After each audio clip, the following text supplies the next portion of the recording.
Welcome, everyone. I am Eve Rickert, the publisher at Thornapple Press, and I am joining from the traditional and ancestral territories of the Chorotega and Nicaragua people, that is southern Nicaragua. And Hi, I am JoEllen Notte. I am the author of The Monster Under the Bed and In It Together. I talk about feelings a whole lot, and I am coming to you from my childhood home in New Jersey.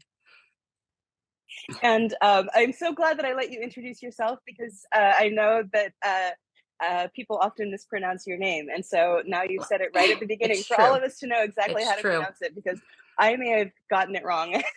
And even I though I feel like it remind trips myself people up a over and lot. over again. Yeah, I remind myself I know it, but yeah, it's so yeah. So welcome, JoEllen, and this is one of a series of interviews that Thornapple Press is doing, where I'm just having chats with our authors about their new books, so folks can find out a little bit more about them before they buy, and we get to have a fun chat about the books and the writing process and all of that. So, JoEllen, we're actually talking about two books today, because you had one come out 3 years ago in March True. 2020.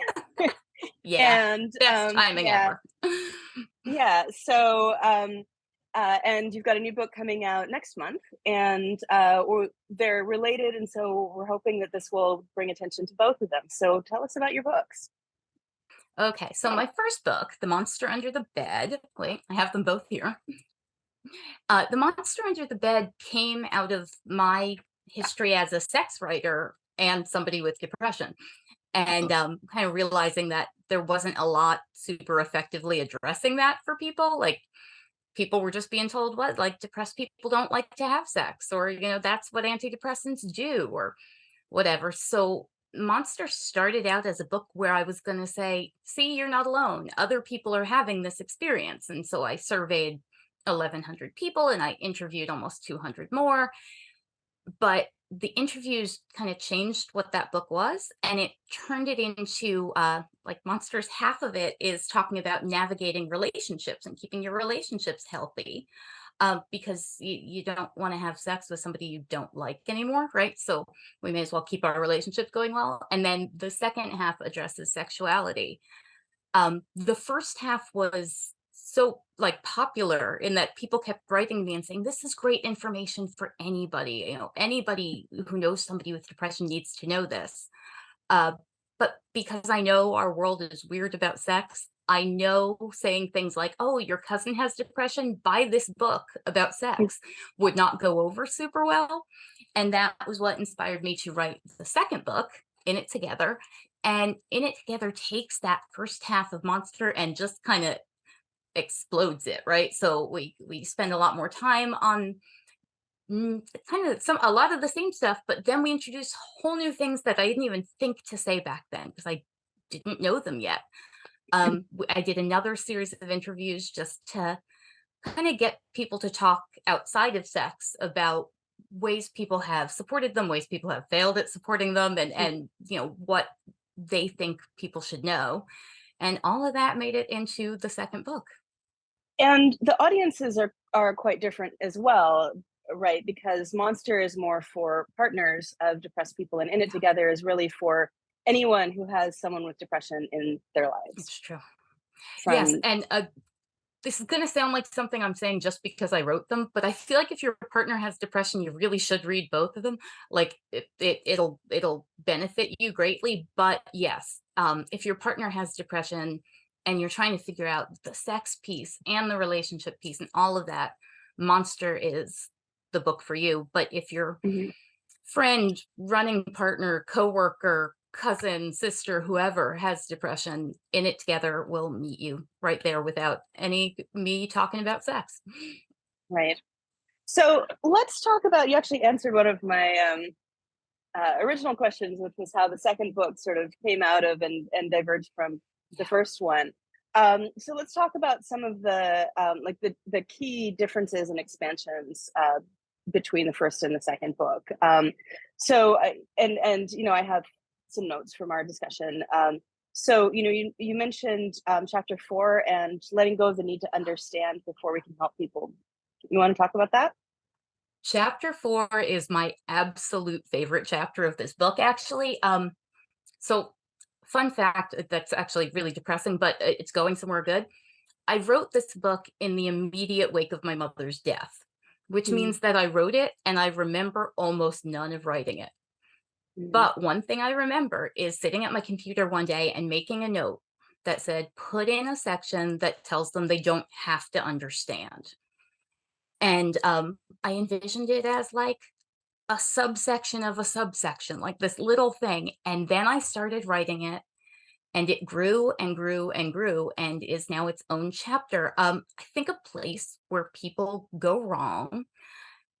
And I want to be very clear before we even get into this. I'm going to talk about people, doing things wrong or things not working right. And I know that almost everybody doing these things is trying to do a thing they think is good. And it's all coming from good intentions, right? So a lot of what I'm saying is going to be aimed at saying, I know you want to do this thing well. Here's a way you could maybe do it a bit better. Take a drink of water. The understanding piece. A lot of times we think we can't do anything if we don't understand what is happening for the other person. And this leads us to ask them to explain it and explain it more and explain it more. Additionally, a lot of us, just by our nature as humans, don't get that understanding has to be collaborative. We expect that if somebody explains something to us and it makes sense, we'll just get it. It'll blow right past all preconceived notions we have and it'll just click. And if it doesn't, then it must not make sense. And this leaves us in this place where we're putting a whole lot of pressure on people who are already struggling to explain something well enough that we get it. And we're like withholding our support until that happens. But you don't have to understand to support, right? In a lot of circumstances in life, there's stuff you will never understand. I think in the last 3 years, the kind of explosion of the much needed conversation around race in America has proven this. There are things about other people's experiences based on their race or ethnic background that I will never understand, but I understand that I won't understand them. And I think that's a super important place to start before you try to jump in. Just getting that maybe none of this will make sense. It might sound super fake. You can't grasp it at all, but it's happening and you can still show up effectively during that. Yeah, what you were just saying about um, well, it just kind of blew my mind. The thing about um, explanation being what were the words you used? Explanation being collaborative. It wasn't communication being Understanding collaborative is because that's under. collaborative. Yeah. Yeah, yeah. Um, Yeah, there's this story I tell in the book about meeting mhm, a colleague. My best friend and I were going to go meet a mhm, colleague we'd never met before. And mhm, she has a very unique name. She also mhm, spells this name out like phonetically in all her social media bios. Like the mhm. information is there. And Right. my friend wrote to her and said, how do you say your name? And got a kind of curt response and didn't Mhm, understand why. And came to me mhm, and said, I feel like she's being kind of rude. And that's when it's like I got all up in arms as somebody whose name is slaughtered on like a daily basis. I mhm, was like, what's her problem? Whatever. And I stopped and thought and realized my friend's name is something like, Beth. It's like four mhm, letters long. Everybody knows it. She has no frame of reference for having to sit at the DMV waiting for them to call out something that vaguely sounds like it might be your name. She just doesn't know the frustration that comes with that. And, mhm. especially after you've made attempts to spell it out for people. And so I sat down and talked her through that. And the only reason it worked was because we were both willing to Mhm. say, oh, this is an experience I have no frame of reference for, but you're saying Yeah. that this is what's happening. So I will believe you. Yeah, I mean, I think for me, when I'm not feeling understood, that's actually kind of a big trigger for me is not being believed. It's like, you may not understand Mhm. me, but can you just like, especially with people who I'm very close to, where it's like, can you extend enough trust in me based on what you know of me that if I say something to you that sounds like completely wild, there's at least a reason to believe it might be true. instead of Yeah. like rejecting it out of hand until I explain the whole thing to you. And then like we come around days later and you're like, oh, I get it. Like start from the frame of like, oh, wow, this is Eve. I know Eve, she's solid. Her perceptions are solid. She, doesn't make shit up. This sounds like I don't understand this, but like I'm going to take some time to and start from the frame of believing and not from the frame of, make me understand first. Yeah, it's eventually I had this breakdown moment in like 2021, early in the year, Mhm, where I said to my boyfriend at the time, do I lie a lot? Like, do people perceive me? Like, do I come off like shady or like I'm trying to mhm, hide something? Because it felt like people were constantly implying that I was lying to them. mhm. And it took forever to see that it was this thing where they didn't understand. And I was trying with increasingly dramatic examples and stuff. And eventually I just sounded kind of loopy and they still didn't understand. So we Right. had to kind of bridge that gap. So let's talk about chapter 8 and how it's important to show up in ways that actually help, not just ways you think should help. Love languages are mentioned in there as well. Yeah, this is that thing again where I know people have good intentions. Um, and I know I've thought this out with people in my life for years where the idea is, well, I did this thing, so I'm doing a good thing for you. That should be Mhm. enough. Um, but the example I use in my book is like your car's broken down on the side of the road, it's pouring rain, you don't know where you are, you call me, and I show up. And instead of, calling AAA or helping you with your tire, I hand you a fresh homemade lasagna. And you're like, that doesn't actually help me. And then I get upset because, but I made you lasagna. And that's like an inherently good thing for me to do. But no matter our intentions, if the thing we're doing doesn't actually help that person, it's wasted effort. And everybody's just going to end up frustrated and annoyed and probably resenting each other. So from there, we kind of dip into the concept of love languages, which I'm noticing there's been more of a critical look at in writing and talking, but I'm really focusing on kind of the original Gary Chapman 5 love languages thing. And it's about the ways you like best receive love, kind of like what works for you. So I always say to people, like, I get that you want to buy a gift or whatever, but before you spend a lot of money on me, consider like helping me run an errand and telling me that everything will be okay, even if you don't know it will be. Like, because I need acts of service and words of affirmation. I don't need gifts. And for different people, it's different. Some people, it's quality time. So they don't need you to actually do much except show up and be with them. Some people, it's physical touch. So they need a hug. Yeah, it's a thing that once you kind of figure it out and once you see it, you can learn how to better show up for people. And like none of us have our love languages tattooed on our foreheads, but it's like something as simple as asking somebody like what would be helpful for me to do right now will kind of guide the way, right? Because when I say I need you to help me go to the post office, it's clear that I don't need you to hang out on my couch for 3 hours or hug me. I really just need help with this practical thing.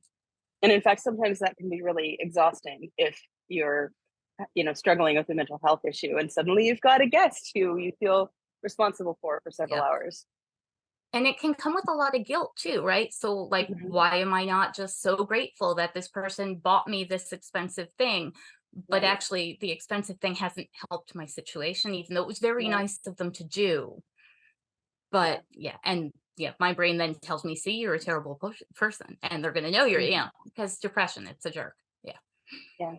Yeah, I mean, it's interesting. Some of the things you're saying, I feel like are very applicable, also in survivor support. So supporting people who are Yeah. leaving or have left abusive relationships, and this is one of them that is so important in that context, because and it kind of ties back to the other one too, which is, you know, if someone is saying that they need something and maybe it doesn't make sense to you, you need to start with believing them. And then if you want to help, do the Yeah. thing that they've asked for and not some other thing. But there's another thing that can happen, which is like it puts strain on relationships when someone is trying and trying to help and it's not helping. And then it's like, you know, it creates this rift of like, they feel like you're being ungrateful. I feel like I'm being ungrateful, you know, and, um, Yeah. you know, suddenly this like, you're already feeling like needy and demanding. And then here's this person who's trying to help and they're, you know, not doing what you need. And it's just it can spiral very easily. You know, with someone who's already quite vulnerable.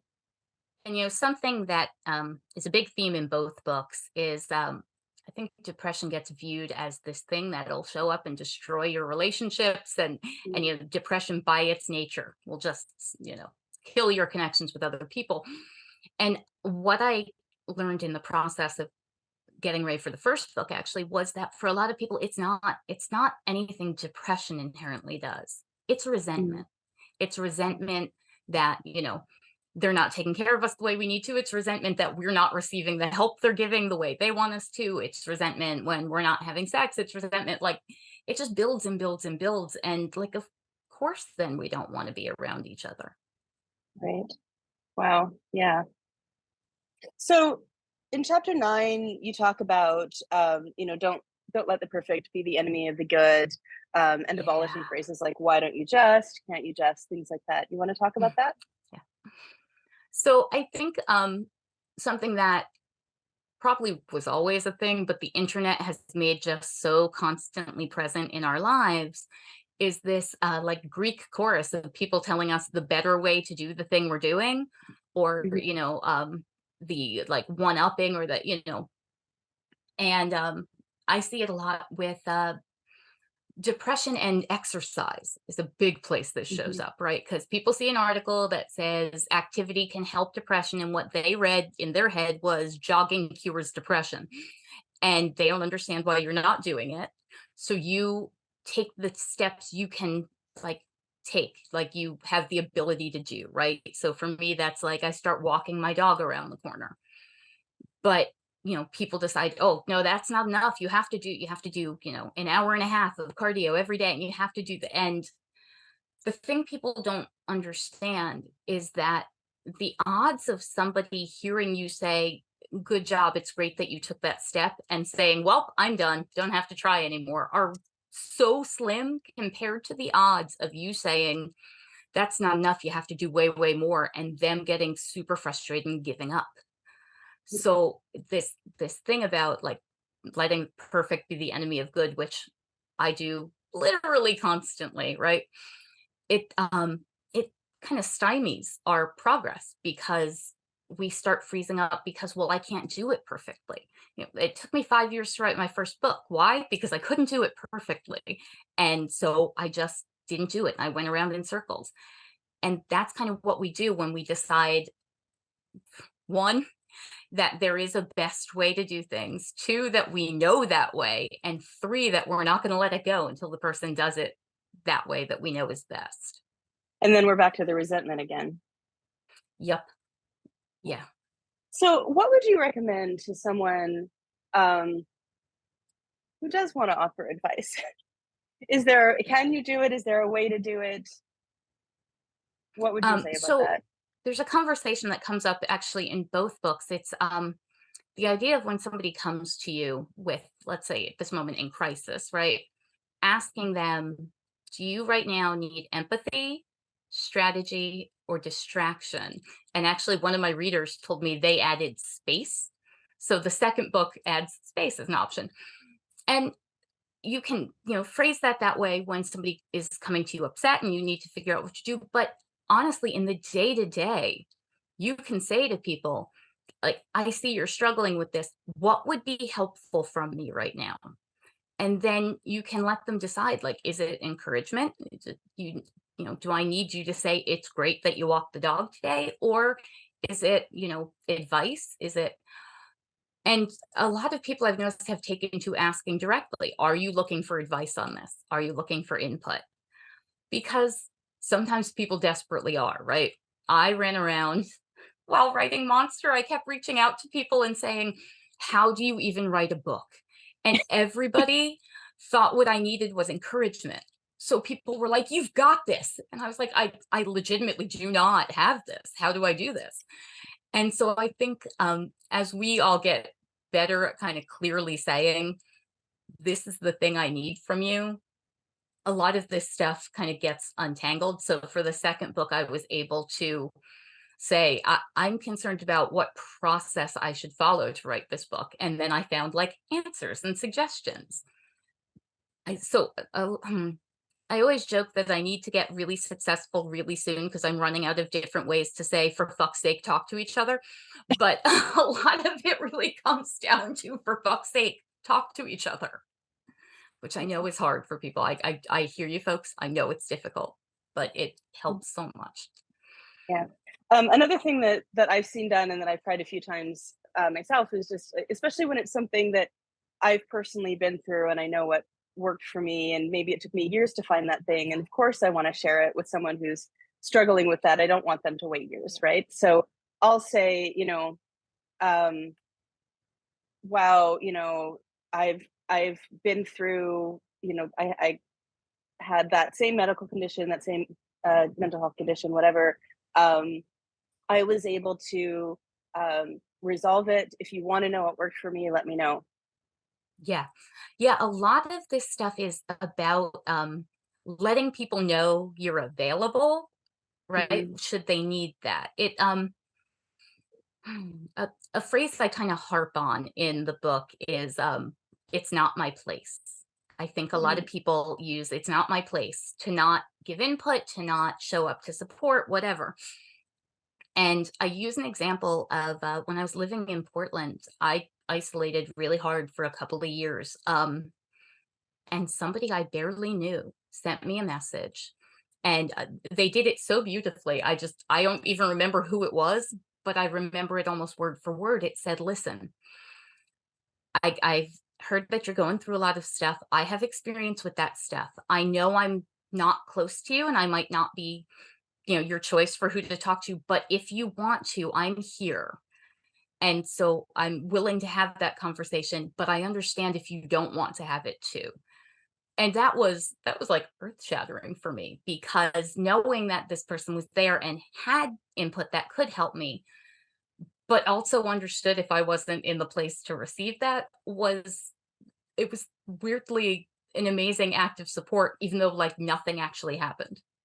Yeah, I know sometimes when I have been in positions where I've actually been feeling very abandoned, and I'm actually surrounded by love and support and people who would be there for me, but my brain tells me that I'm alone, and so I don't reach out because I'm a burden. I don't want to take up space, and those spontaneous. Been in that situation too, with those spontaneous messages of support sometimes from people who barely know me, and it means so much to kind of help break through that layer of, I'm alone, nobody cares, and so on. Yeah. So let's talk about chapter 10, the cheat sheet. Chapter 10. So, a section of chapter 10, I'm gonna be honest with you folks, a section of chapter 10 is lifted almost verbatim from Monster, because it was one of the most popular parts of the book. And it's a little list of, like, don't say this thing that a lot of people say that's really damaging, but if you're trying to do this, say this thing instead, right? But, actually, in the time leading up to the book, I had a couple of things happen in my life that made me realize people kind of need more.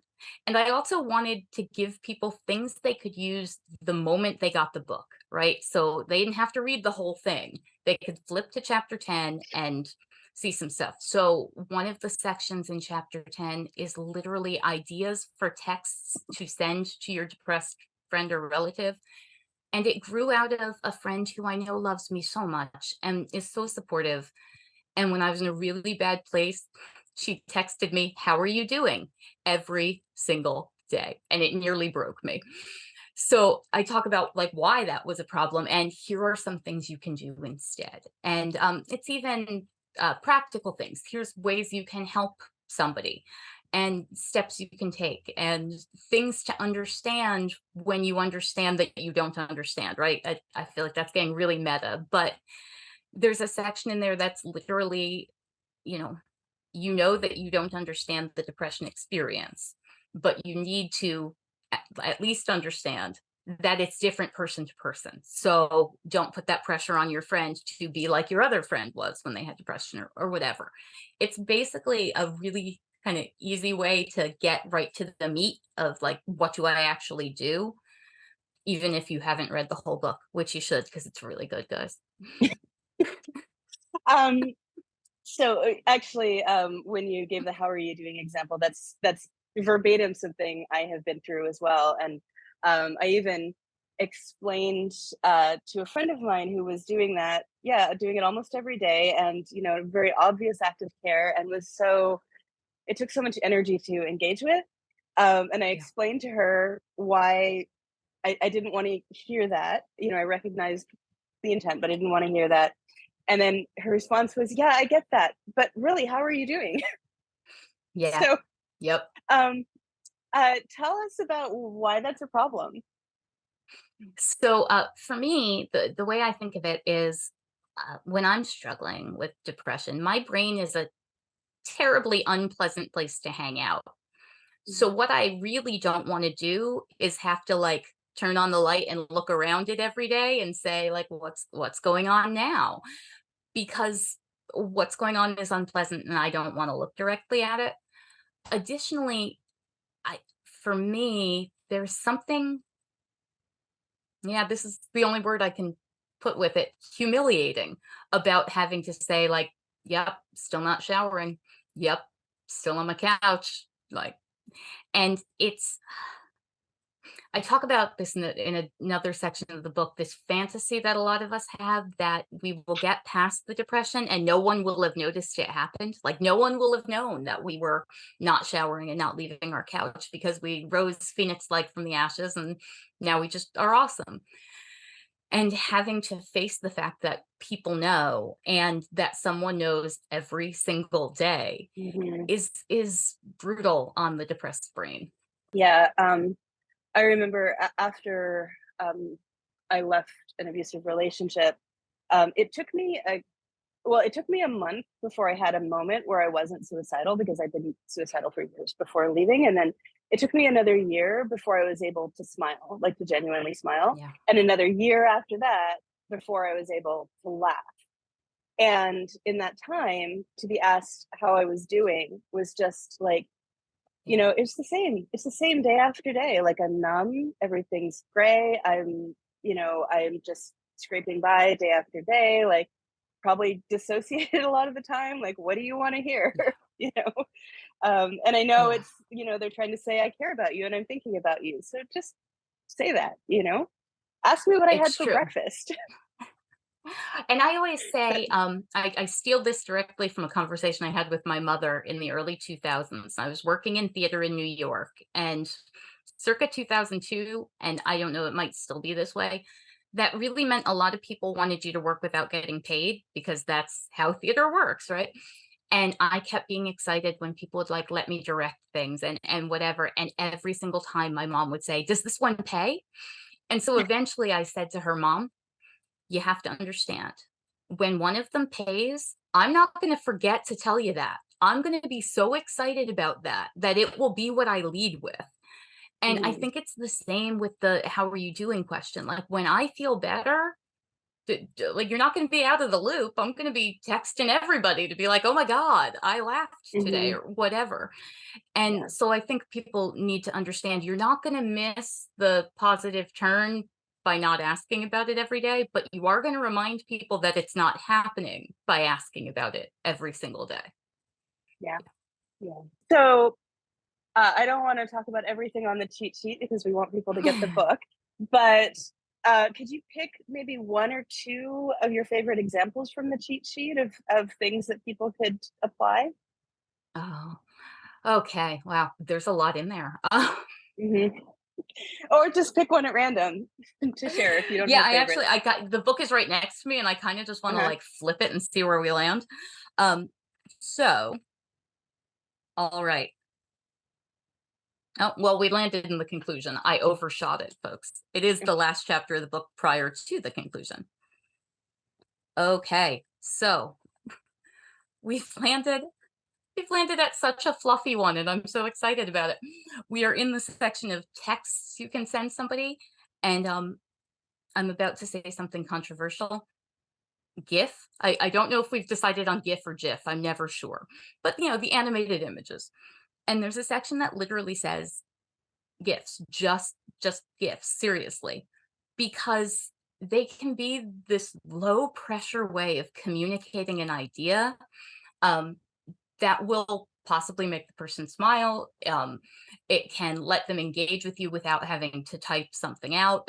My partner and I have for nearly a decade been sending the same GIF from Parks and Rec back and forth whenever anything is bad. It's a character named John Ralphio saying the worst, and it like drags out, and it's what we send when things are the worst. And it's just such a low key way to engage with somebody that still manages to get your message across. And I know it sounds silly and fluffy, but yeah, I believe firmly Mhm. in the power of small animated images. Nice. So, if someone doesn't get the book or gets it and Yeah, takes a while to read it, are there like one or two key takeaways that you would like people just to take away from this video about yeah, supporting someone yeah. If who has depression? Oh, I'm gonna say something like it's a small idea and it's actually a huge idea, but just remember, ideologically, the most important place you can be in this is on their team, right? A lot of times we treat it like I'm standing here and you and your depression are standing there, and we're like butting heads. But it's got to be me and you, and then your depression on the other side, because we're facing that together. And that's a big piece of how we end up kind of not only getting through depression, or for a lot of people it sticks around for a very long time or might be chronic, but it's how we navigate it and how we still want to be around each other when we're not navigating it.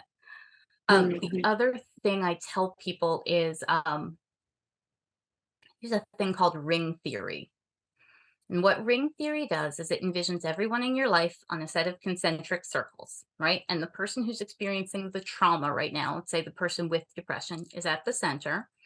And let's say their partner is next one out, and then their family, and and the rule of it is you can only send comfort to closer rings to the center, and closer rings can vent outward. So what that means is if my partner has depression, I don't vent to them about my struggle with them having depression. I vent to our friends who are on the further out rings.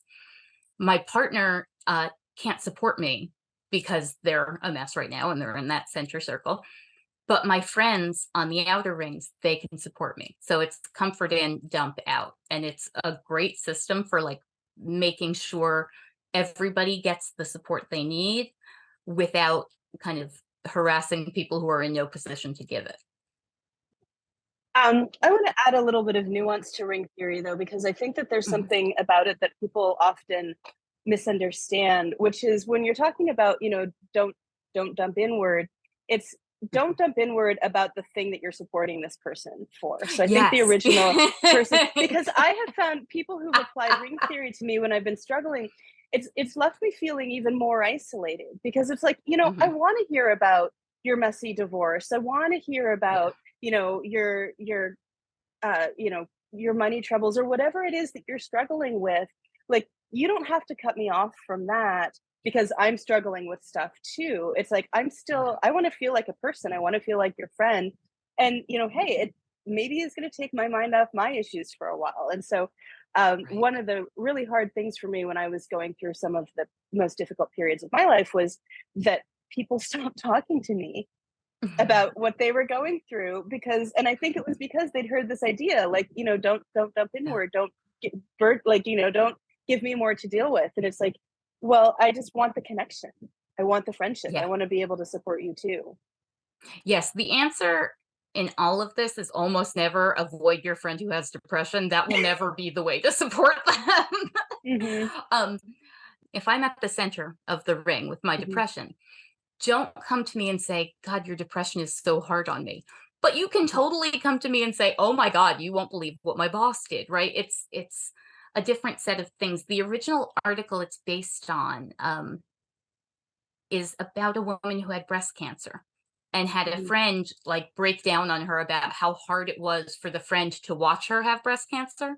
Mhm. And, I think that example kind of illustrates like the actual way it's supposed to work. Mhm. I do think, and you'll notice this in the book, there's some ideas that we as human beings have adopted that tend to get warped and sort of bastardized into excuses to not support each other, right? And so I think when we watch these ideas go through the social media channels and the different articles and the think pieces, they sometimes get filtered down to, well, I don't have to do anything now. I say this a lot about ask for what you need, right? We got real big on telling people they needed to ask for what they need, and asking for what you need is great. But I do think it's likely turned us into a society of monsters who will have somebody struggling directly in front of us and not do anything because they didn't ask. Yeah. And that's not, again, not showing up at all is never going to be the way to support somebody. Yeah.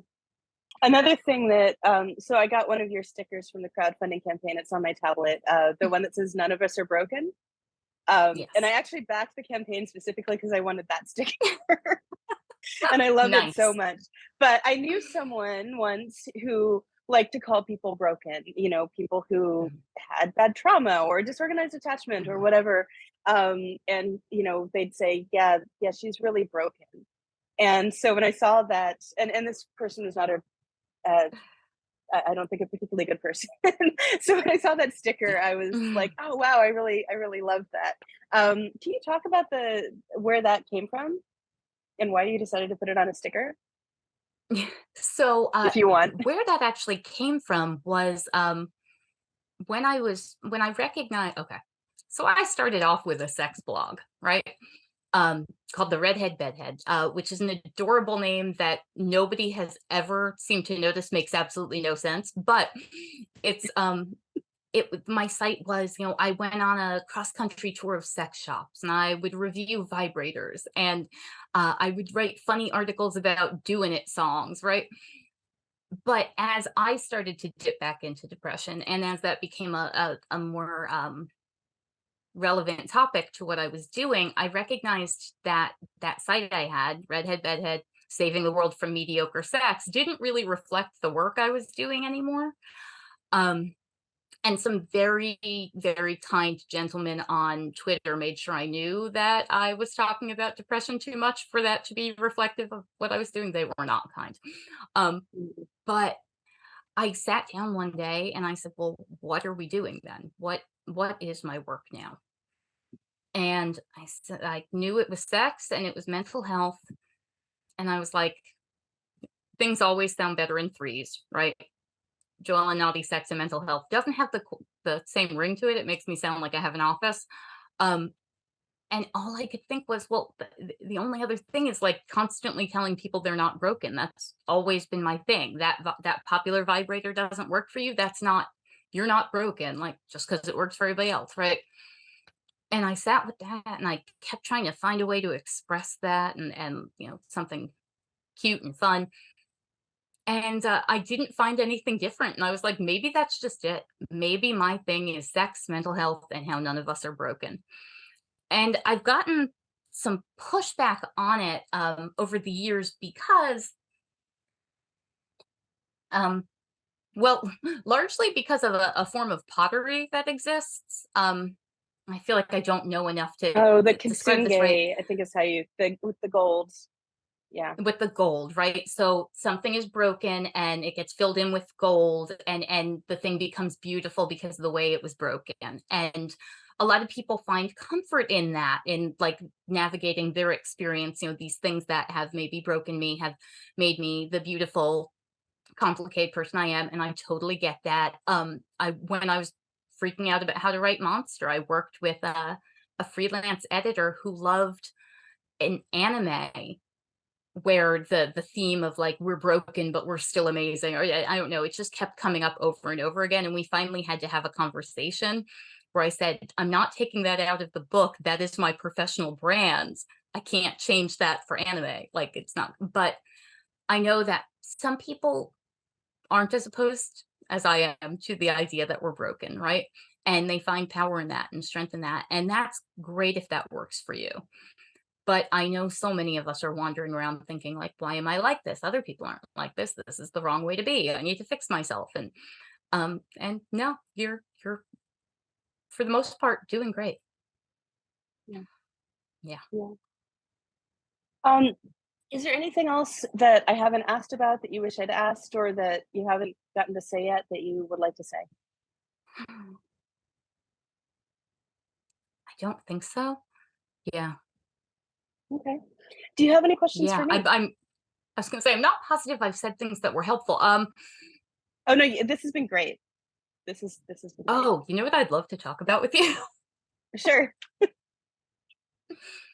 So well, actually, can we just talk a little bit about our book publisher relationship? Sure. Because I've been thinking about it and it's fascinating to me. Mhm.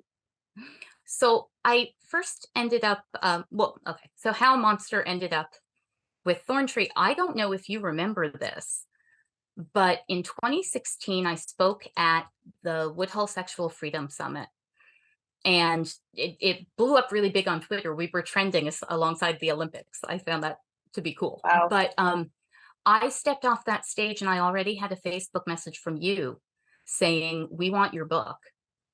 And because I'm a together lady who's on top of things, I got right on it. No, that's not what happened. What happened was I panicked completely and shut down and didn't do anything with that information until I think about 2 years later when an academic press approached me and said, "We're interested in your book." And my brain kept screaming, "This is not the right place for this book. This book will not be well served here." And I thought, where will it be well served?